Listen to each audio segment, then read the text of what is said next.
Hello, everyone. Welcome to Dr. Pai's Astrology channel. This is Nav, and we are back with Kasanthi today for our part 3 Rahu Ketu transit to Scorpio Taurus starting from Libra to Pisces series. Welcome, Kasanthi. Namaste, Nav. It's such a pleasure and honor to be here with you and on Dr. Pai's channel. And I think it's so important that we're discussing this transit in many different parts because it's one of the long-lasting transits. It has to do with our karmic cycle. It's going to be impacting all of our lives in a significant way. So as far as I feel, the more that we can learn about it, the better.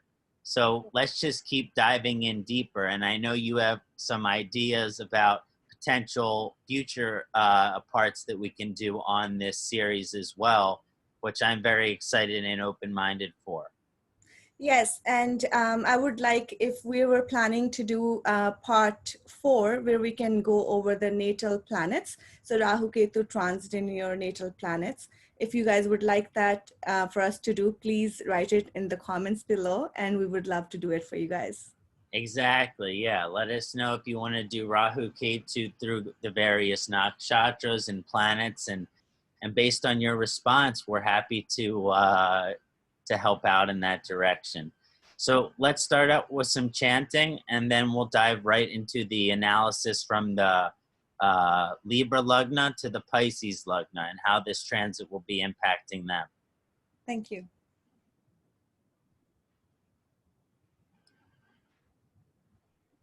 Om Gananam Tva Ganapatim Havamahe Kavim Kavinam Upamastravastamam Jaistarajam Brahmanam Brahmanaspatanaha Srinbanu Tibihi Siddha Sadhanam Vakratanda Mahakaya Suryakoti Samaprabha Nirvignam Kurume Deva Sarvakayeshu Sarvada Siddhi Buddhi Shakti Sahita Shriman Mahaganati Pataye Namo Namaha Nirvignam Kuru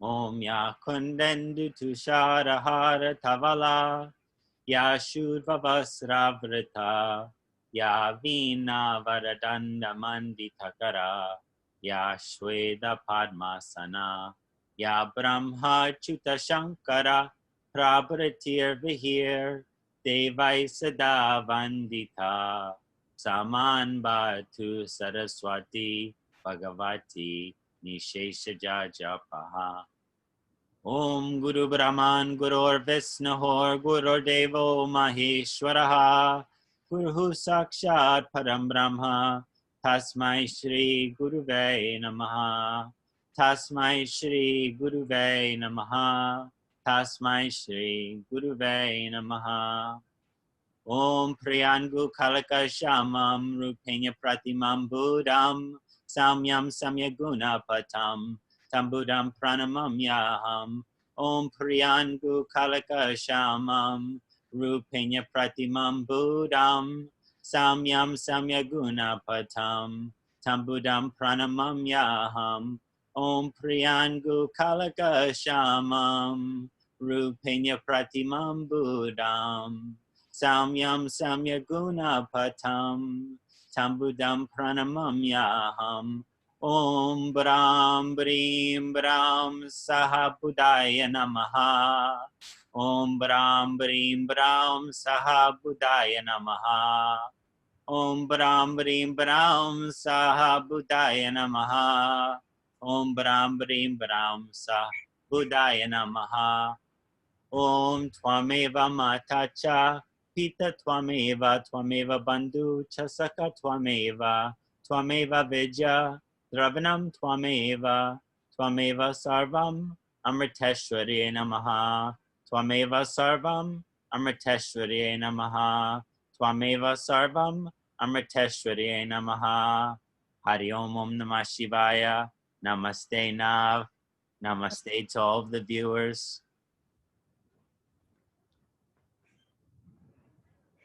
So beautiful, Kasanti. Thank you. Wow. So, first thing we discussed in part 1 was how this is going to be impacting our world globally. Yes. And in the part 2, we discussed very specifically through the Aries and the Virgo Lugnesh, how it will be impacting them. And then in this third part, we're going to be discussing through Libra, through Taurus, Pisces Lugnesh, and how it will be impacting them specifically. So the first planet sign which we're going to start with is going to be the Tula Lugna, the Libra Lugna. Okay. First thing important to note is that Libra is ruled by Shukraji, Venus. And Rahu enters its exaltation in the Venus sign of Taurus. So, generally speaking, because Venus has this enemy relationship with Mars, where Ketu is exalted, but this beneficial relationship with Rahu, we're looking at a more auspicious transit for Rahu here than Ketu. Okay. Now, it's going to be somewhat auspicious for both because one of the things that happens during this transit is Rahu shifts from its prior position of the 9th house in Gemini to its 8th house signification point in its exaltation position. This has a lot to do with wealth, and it's going to be aspected by that Ketu in Scorpio in the 2nd house. There's an easy way to put this, and there's a hard way to put this, but I'm just going to put it how it is. If you have elderly members in your family at this time, or people who suffer from health conditions that are serious, this is a time of strong inheritance for the Libra Lugna. And based on that, that's kind of a surprise inheritance and something that they might not be used to. Also, because of Rahu's exaltation going into the 8th house, their interest in the mysticism, the occult, esoteric, Ayurveda, Jyotish, all of these things will be much more higher inclined to the Libra Lugna. But also the 8th house is a house where disease comes up. And Rahu can be kind of confusing or deceptive or skeptical in terms of how disease is presented. So that manifests in two ways for the individual. One is a person thinks they have a disease that they don't have. And I was in a Saturn Rahu period, and I got tested for celiac disease, and I was negative. Okay. So I thought I had a disease, and the doctors thought I had a disease. I don't have it. Right. Which is fantastic news. I'm happy I can eat pasta again. Yeah. Now, the other energy, though, is that sometimes we have diseases in our body that also go undiagnosed. And Rahu in its exalted form can show a lot of temptation and indulgence. And the 8th house is sometimes coined the house of death, sex, and taxes. And that includes drugs as well and alcohol. So there's a lot of indications that for the Libra Lugna, this could be one of the most materially prosperous periods for them by that exalted Ketu appearing in the 2nd house. Them reaching their highest potential there. What are the blocks that prevent that from happening? Alcoholism, addiction, disease. So in order for the full success of the Libra Lugna to kind of manifest during this period, it's highly beneficial for them to stay sober and to prioritize their health. Okay. If that's done, there's a lot of indications of great financial success for them during this period. But Ketu in its exalted form falls into the 2nd house, and we know Ketu as the Moksha Karaka. So it's our lack of attachment to money and material things that bring them to us. Right. with Rahu and the Libra Lagna, you focus on the mystical, the spiritual, the occult, the esoteric, the deeper aspects of life, and money should find you naturally. Right. But if you go out there looking for business opportunities, looking for financial opportunities, this could be a troubling period for you. It's much more a period of letting those opportunities come to you. Right. So we talked about the encounter of death and the possibility of that, but that ultimately that shows us our path of moksha as well. Because when someone dies, not to get too serious about it, but we see them transition from a place of suffering to a dimension where there is no suffering. And we take faith in our Vedic philosophy that they're with the Paramatman. Right. So that's a beautiful thing, and it's something that we can only not be afraid of when we see other people being relieved into that transition. Right. Ketu is also in the second house, the house of food, and what we put into our mouth. So there can be transformations as far as, first of all, culinary expertise. So people can really be diving deep into self-care in terms of, okay, it's not all about eating at restaurants, eating fast food. Let's cook our own food. Right. Let's grow our own food. Because, you know, all the stuff out there, there's lots of pollution out there, not just with the virus, but, you know, it's always best to grow and cook your own food than to go and eat at fast food or some restaurant. And that's something that will be strongly kind of pushed through the Libra Lagna ascendancy as something they'll be experiencing through this transit. Right. Being more mindful with what they're eating or they're putting in their body, more conscious about it. 100%. But because Rahu's also exalted, they'll be tempted towards their old indulgences as well. Right. Whether that's a piece of cake or a couple beers, they have to know that those things are not supporting them spiritually, and from the perspective of the chart, not supporting their family or their material growth as well. Right. So it's kind of like a time of great growth for the Libra Lagna, but it's also a time to sacrifice and compromise certain things that you enjoy. Right. In order for that success to fully manifest. Yeah. So I think that's a nice discussion of the Libra Lagna before we move on to the Scorpio Lagna. Any questions about the Libra Lagna?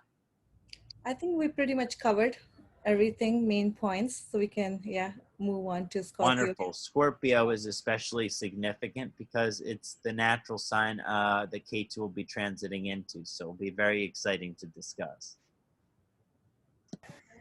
So the next thing that I would like to discuss is a little bit different. It's going to be when the transit is affecting the Scorpio ascendant. And the Scorpio ascendant is going to be very impactful for them because Ketu will be transiting their ascendancy. And this transit of Ketu on the ascendancy is very, very impactful for the overall lifetime of the individual. Because a lot of the other charts, whether you're a Taurus or a Scorpio, the other constellations, they're getting activated. But when it's affected in the first house, it's getting affected for you on a daily basis. So that means you're going to be feeling this transit, if you're a Scorpio ascendant, every single day of this period. Wow. Now, Ketu, as a Scorpio ascendant, is considered in its exalted form. So when that transit starts to happen, everyone's always talking about Saturn return, right? Right. But are people neglecting to represent their Ketu Rahu return, which they might be about to experience as Ketu enters Scorpio? If you have Ketu in your natal chart in Scorpio, it's just as important, if not more important, than your Saturn return. And this is something that is misunderstood and neglected in astrology. Interesting. So, this Ketu Rahu return affecting the Scorpio ascendancy. Ketu only cares that your potential, your frequency, your alignment is on track. Right. That you're in alignment with your highest potential frequency, with your highest potential growth, with your highest potential gains in this lifetime. It wants you to reach your absolute full potential as a manifestation of a human being in a soul as a human being in this earth. Sounds kind of heavy. Right. Now, what does that mean for the Scorpio ascendant? It means that if you're on your correct path, then everything in your life shall flow smoothly and shall flow easily. And this can be one of the most beneficial and enjoyable and spiritually enriching time of your lives, where you're delivering your spiritual knowledge, you're transforming the way that you would like to grow, you're growing the way that you would like to grow, and you have this deep mystical part of you which just gets stronger and stronger. And remember, K2 has no head. So when you hit the return, a lot of these mystical spiritual things that you might not have thought have been such an important or strong part of your life now become the priority. Right. But Ketu, also as the Moksha Karaka, represents non-attachment. And it's aspected by an exalted Rahu in the 7th house. Right. So the Ketu's return in the 1st house is saying, okay, well, it's my natural inclination based on my position of my Ketu to give my energy over to my partner. Interesting. And do things for them and to help them grow and to help them evolve and to help them reach a higher status within society. But Right. when the Rahu return, when the Taurus is hitting that person, that's how that person is going to be feeling. But the Ketu person has a karmic samskara in which they prioritize other people's growth ahead of their own. Right. So this Ketu return with Rahu in the 7th house return for the Scorpio ascendant is all about the Ketu, the Scorpio Ketu ascendant coming into their own power as an individual without an association or relationship with someone else. Okay. Doesn't mean you're not married, doesn't mean you don't have a partner, doesn't mean you don't have friends, doesn't mean you don't have you're close with your family, but your reputation is not based on them. Right. Your reputation is based on you. Right. You know, I'm a Scorpio Sun and Mercury guy, not K2. But when I was having my Rahu Ketu half return, Saptarishi Astrology in Mumbai contacted me. Okay. And they asked me to start working for them. Oh, interesting. And it was a very powerful time for me, in which I worked for them and I did everything that they asked me to do, and they let me do a bunch of stuff that I wanted to do. Mm-hmm. But when that transit ended, it was about, okay, I've established myself with them and now I'm associated with them, but how do I establish myself as an individual independent from them? So I started my own channel. I started my own Instagram. I started my own Facebook, and I started to differentiate myself from them. I love Sunil John. I love Saptarishi astrology. I owe them so much for what they allowed me to do in the beginning of my career.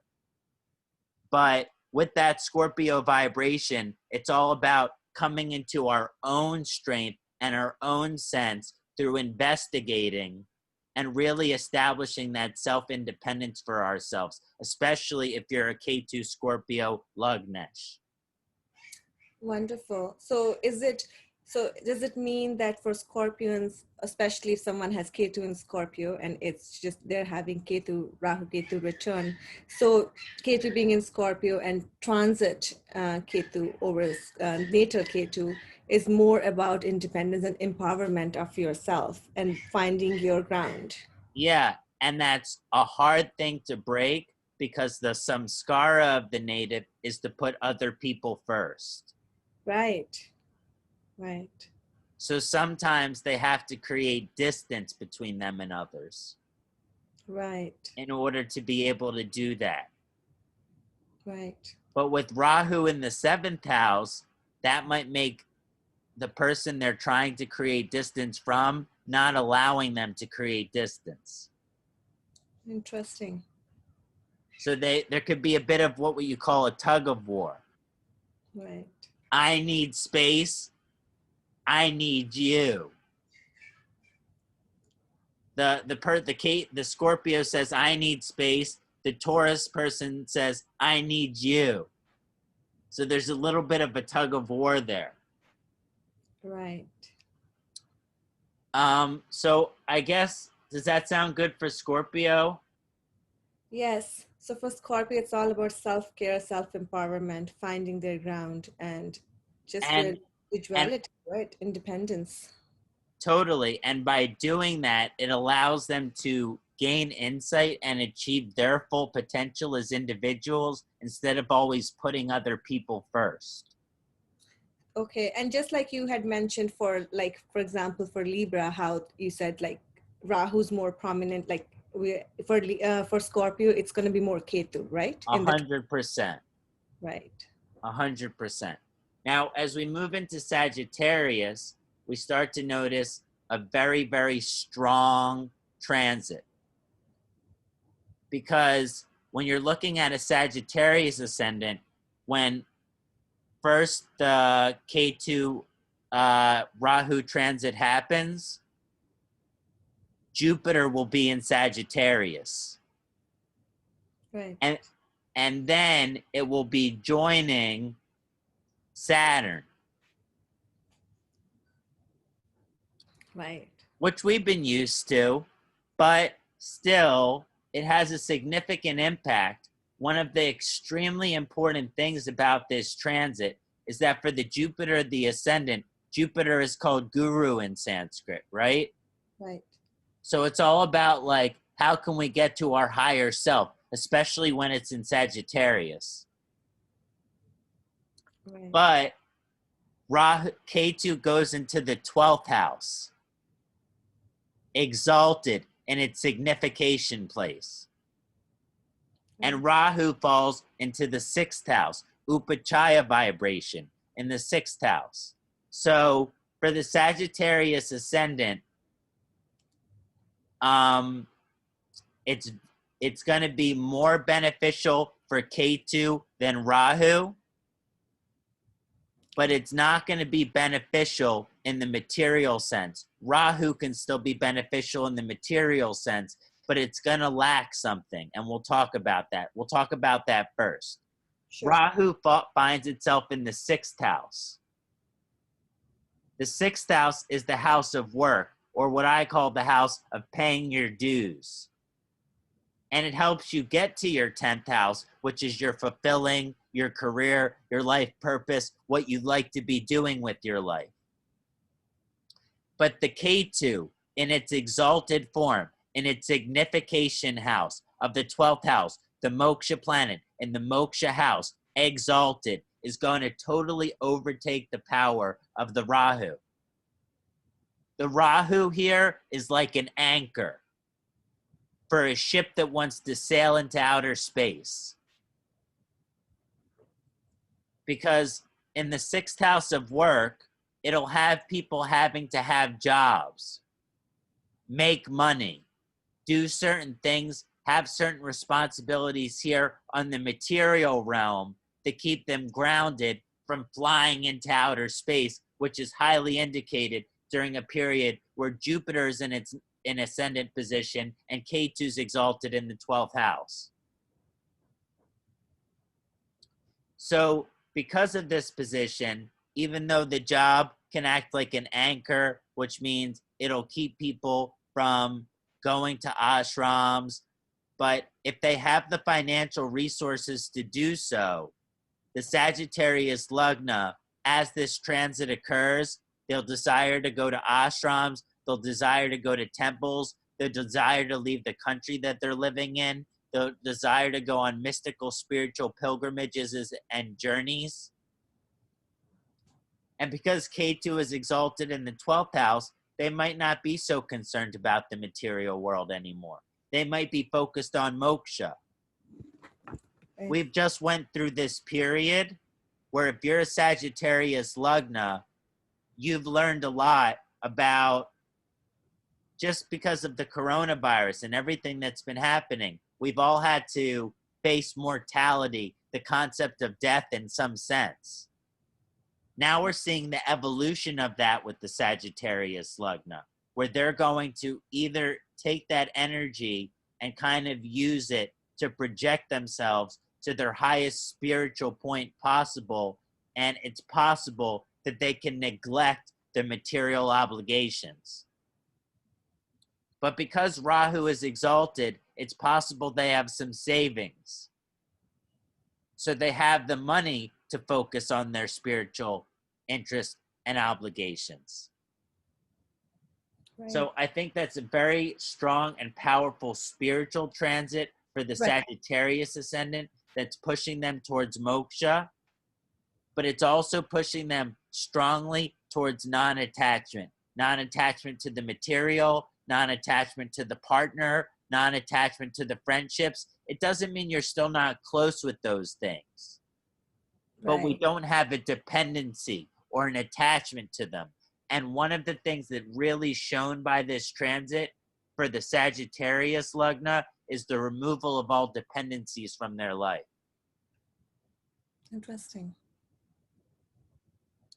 And also, similarly, we talked about when Rahu was in the 8th house during the transit for the Libra Lagna, I think. Yes, yes, for Libra. For the Ketu in the 12th house, it's also a time where if you have elderly members of your family, it's a time for them that's auspicious or favorable for them to transcend to the next dimension. Okay. So over the next couple years, starting in September, if you start seeing elderly members of your family transitioning, it's a time to be close to them. It's a time to discuss karma and reincarnation with them. And it's a time for you to be holding their hand when they go. So you feel that soul leave the body and them go to a better place. Right. They go from suffering in a hospital to hanging out with the devas. Right. So, does that cover the Sagittarius well? Yes. Okay, wonderful. So let's move on and discuss the Capricorn Lagnesh a little bit. Now, this is also very interesting because just like Sagittarius will be in, Jupiter will be in Sagittarius during this transit of Ketu and Rahu, Saturn will be in Capricorn. So also, in addition to having to deal with the Rahu Ketu return, the person's having to deal with their Saturn return. Right. for the Capricorn transit. So this is a very, very impactful and strong period for them. Now, Saturn is much better friends with Rahu than Ketu. Right. Although it's not a real enemy to Ketu, I consider that relationship more to be neutral. Right. But Saturn is very friendly with both Taurus and Rahu. And it's falling into the 5th house. So, Saturn shows delays, right? Shanai Shiraya, the slow moving planet. But then Rahu is entering the 5th house of children, where it's exalted. So, this could be a time where certain couples have been trying to have kids for a certain period of time, and they've been frustrated because they haven't been able to. Well, here comes the surprise. You're about to have a kid. And there's a lot of indications during this period for the Capricorn Lagna of, if you're trying to have a child, having a child. And if you're not trying to have a child, still having a child. So good news. Good news for Capricorn Lagna. What's that, Nav? I said it's good news for Capricorn Lagna if they're trying or wanting a child. Exactly, and it's surprising news for those who aren't trying. Right. But it could be a great surprise because usually the Capricorn Lagna Ascendant, they have a lot of maturity to them. Right. Which is the ability to raise a child and the ability to be responsible and the ability to be a parent. Right. And then K2 in its transit is in the 11th house in its exalted forms, which is aspecting that 5th house. And this is the gains of profits. So gains of allies, gains of friends, and also the achievement of our dreams, which is a primarily Kama house. And one of the primary forms of Kama is marriage and children. So for the Capricorn Lagna, even though they may be in their 30s or they may be in their 40s, they may be in the older, not older, but in the middle age portion of their life, it's still a high indication time for them to get married and have children if they're able to do so. Right. So the delay is there, but it's also a time where that delay is being lifted. Now, Rahu in the 5th house is also the house of education. And it's a house of spiritual techniques, a house of bhakti. So this could be really opening up in terms of the bhakti, the spiritual vibration of the individual. They might be wanting to chant more. They might be wanting to pray more. They might be wanting to take part in spiritual rituals and practices more. Especially if they're raising a child and they want to raise a child under a certain faith. They want to bring that faith stronger into their life so they can bring it stronger into their child's life. But again, let's say you're not even going to have a child during this period. It's still about education. It's about creativity. It's about the expression of your heart. And it's about the learning of spiritual techniques from Rahu's perspective, and from Ketu perspective, it's the gaining of spiritual allies and friends that are there to help you transform and grow to reach your highest spiritual potential. So we talked about earlier, Ketu gives and Ketu takes. Ketu's going to want to give you friends that are going to push you spiritually to grow. But friends that are kind of hindering you or holding you back in your life in some way from some stage of your growth, don't be surprised if Ketu removes that person from your life. And I don't mean by the death of that person, but just the natural separation between you and their friendship. But it is a good transit for the Rahu. It's good for education. It's good for mystical education. It's good for creativity. It's good for good surprises, material surprises. But the Ketu energy doesn't get along that well with Saturn or Mars, Scorpio especially. So we're looking at a little bit of a vibration where it's like, okay, with the Ketu energy, we have all these people coming into our life as friends, but it's quality over quantity. Right.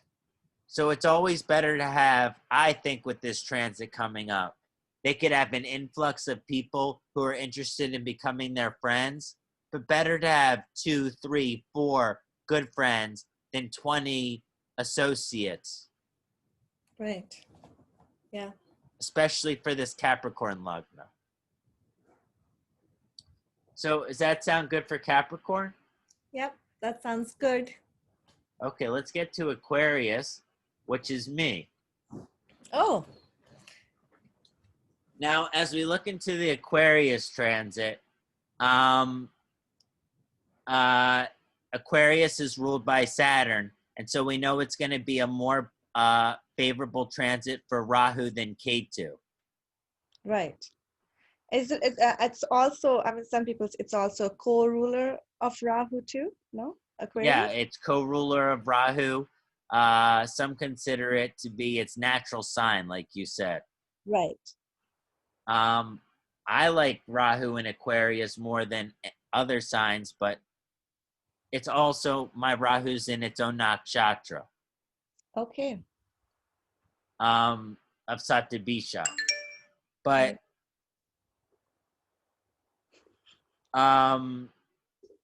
the important thing to understand here is that with this transit of the Saturn rulership and then Saturn going into the 12th house, Rahu entering the 4th house, and Ketu entering the 10th house, for this transit of the Aquarius lugna,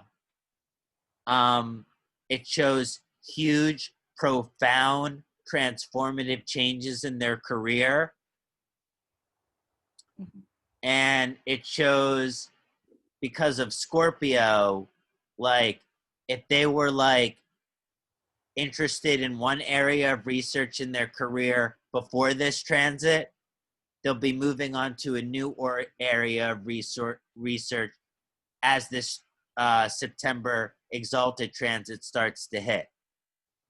And it's likely, because of Ketu and its exalted form, that that new area of research could become quite popular. Nice. Now, Rahu being situated exalted in the 4th house does give the ability to be financially successful and comfortable from home. But also, when it transits the 4th house, the person can't stand to be home too long. Right. And I can see, as soon as I get this vaccine, I'm coming to India, I'm coming to South America, I'm going to Europe, I'm getting out of this country. And this transit of the Aquarius transit would be showing the exact same thing for most Aquarius type people, that this is a really time, if you want your career to go to the next level of expansion and growth for you, you got to get out of where you are. So, you know, I do astrocartography, it's a separate thing, but you can find out where in the world is the best place for you to be. Right, that's so cool. And for someone with having a heavy transit of Ketu or Rahu on their 4th house, a tool like astrocartography, finding the place that's going to be the most beneficial for you, could be really very helpful and significant. Can it also show like moving? I have a friend, she's like Aquarius moon. Leo ascendant, Aquarius moon. So she just moved houses just like very recently. And then she's traveling a lot for her job. Totally shows moving, and it shows what I call stuck in the mud syndrome, which is the place that you are feels like you're stuck in the mud. So Right. it's not always about going to another country or another city. It could just be going about to another home or another property. Right. And I'm supposed to buy my first house during this transit Oh, in, nice. in January, That's great. which is in alignment with the Aquarius transit chart, Cool. you know? So yeah, so it's all very exciting, but it kind of shows a direct relationship for the Aquarius Lugna, for you being in the right place, not just home, but includes relationship with your mother and geographic location, all to be in a good place for your career to reach its full potential during this transit. It's a Right. direct relationship between the two. And so if you're not in the right place, you're not getting along with your mother. If she's passed, you're not honoring her. If you're not traveling to the places that you would like to travel to, you might be limiting your career possibilities. And so it kind of shows you breaking out of your comfort zone so that there's more potential there for that. So does everything sound good for Aquarius? Yeah, sounds really productive and beautiful. Yeah, I think it's a really nice transit for the Aquarius ascendant, as long as they're not afraid to get out of their turtle shell, their comfort zone. Right. You know, as a Jupiter Taurus in the fourth house person, I don't necessarily like to leave my home too often. Right. So this will be transiting, Rahu will be transiting over your natal Jupiter. Yeah. So it'll be like Rahu will be saying go and Jupiter will be saying stay. Right. So the next transit I want to look at is Pisces. And Pisces is really significant, ruled by Jupiter. And Jupiter will be in Sagittarius in the 10th house there. But also for the Pisces ascendant, when the transit of Rahu and Ketu occur, Mars will be retrograde in Pisces. So Pisces will be Mars will be ascending as well. And for the Pisces ascendant, Mars is the better planet than Mars is a good planet, and Ketu is better planet than Rahu. Okay. But Mars will be retrograde. When we look at the exact positioning of the Rahu, we see that Rahu falls into the third house. And this will be favorable, but a little bit less favorable in terms of the third house being an Upachaya, self-improvement, evolutionary house. And the ninth house, where Ketu is, being the spiritual evolution, the dharmic, the fortune, the growth of the individual. It kind of shows that for the Pisces Lugna, how for the most part, an ungrounded Pisces can kind of be all over their place, living in their own little world. But this transit is pulling them to look straight in the mirror at their flaws so that they can be as fortunate and beneficial as possible and have as much growth and much success and much fortune as possible. And if they've been married once, this is a great indication for a successful second marriage. And it also indicates that that person that you would be attracted to as a second soulmate is some very past lifetime strong soul connection. But as we get to the Rahu in the third house, before all that fortune and that prosperity and that potential can take place, this person has to look on the mirror and they have to say, I'm an alcoholic. Mm. I'm an addict. Mm. I have a sexual addiction. I have a smoking addiction. I have an eating addiction. I am depressed. I am anxious. And they have to do everything they can using spiritual, mystical techniques and sadhana to break through those challenges which they are experiencing so that they can unlock what's called the ninth house, the guru potential within themselves. So for the Pisces Lagna, it's like a very purifying period for them. What are your weaknesses, flaws, and indulgences? Remove them, and you start to see this guru energy resonate inside of yourself. And because Jupiter's in the 10th house of career, you could see that manifesting with success for you in your career and reputation that you leave on this world. So it can be a very positive transit for the Pisces ascendant, but they have to be willing to look at themselves in the mirror and say, okay, this is my flaw, this is my weakness, and I want to work on that. I want to improve that. Mm. Right.